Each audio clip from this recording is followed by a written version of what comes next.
To West Asia now, where the West has been trying to broker peace. Every American president worth his salt has tried to solve the Palestine issue. They haven't had much success, though. Guess who may be faring better? China. Today, Beijing released a statement. It said that representatives of Hamas and Fatah met in China. No confirmation on the dates, but Beijing says it happened recently. And what was the meeting about? By the looks of it, it was about reconciliation. I have their statement with me, and here's what it says. The two sides fully expressed their political will to achieve reconciliation through dialogue and consultation, discussed many specific issues, and made positive progress. Doesn't say very much, but the fact that Hamas and Fatah met in Beijing, that they reportedly made progress, and that the West had no clue about it, is quite significant. For those of you who've not followed their story, here's a quick primer. Let me show you the map of Palestine. The territory is divided into two parts, West Bank and Gaza. Fatah and Hamas are two power groups.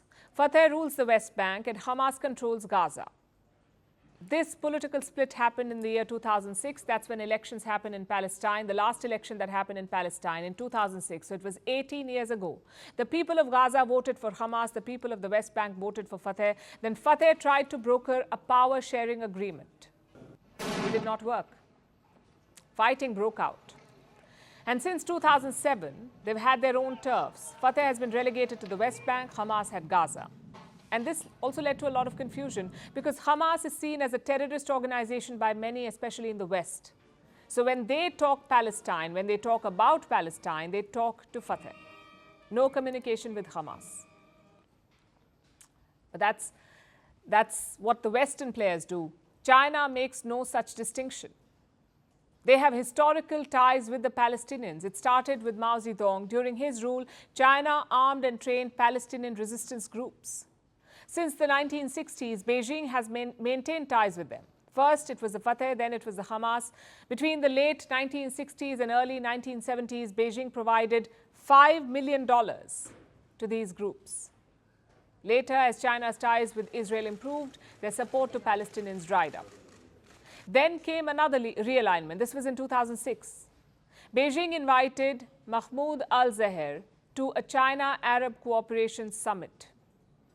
Al-Zahir was a co-founder of Hamas. The US and Israel protested, but China did not listen. In 2010, China asked Israel to stop its Gaza blockade. In 2017, China disclosed its peace plan. It called for ending Israel's illegal settler policies. Even on October 7th last year, China's tone was different from the rest. The West slammed the Hamas attack. They condemned it. But Beijing urged for calm. It asked all parties to exercise restraint. It gave no statements against Hamas. And that has been China's position ever since. It has opposed attacks on civilians without naming or blaming any side. It's called for a concrete roadmap to the two-state solution, and now it is trying to broker peace between two Palestinian rivals. Is this a sign of China's ambition, of its goal to play a bigger role in the region? We saw that with Saudi Arabia and Iran. Beijing brokered peace between the two parties. Could they do the same with Israel and Palestine? We know they're trying. Last year, China's special envoy was in West Asia. On paper, this visit was about brokering peace, but in reality, it was about a lot more. You see, the Israel-Palestine conflict is not new. It's gone on for decades. It has too many stakeholders. So brokering peace would be difficult. What China wants is not just a solution, it wants an alternative to the Western order.